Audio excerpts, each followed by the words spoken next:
Kana booda waan hin argine maqaa kun balleessi. Lalisho dhimma tokko si mareessuu barbaadee ture.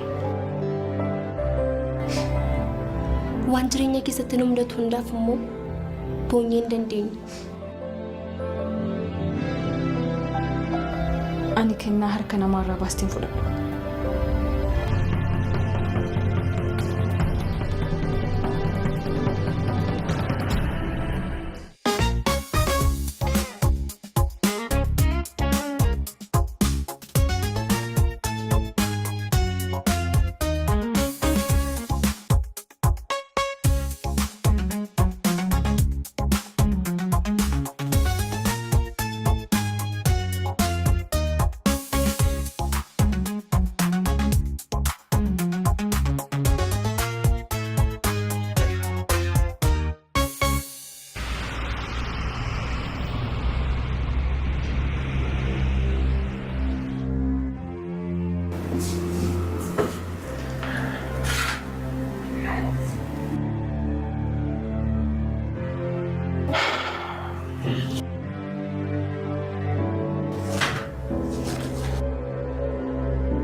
Hello.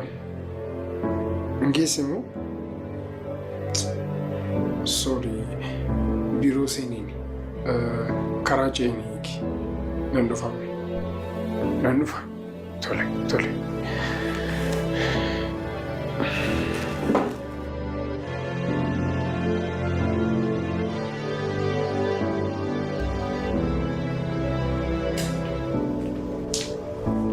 Kamu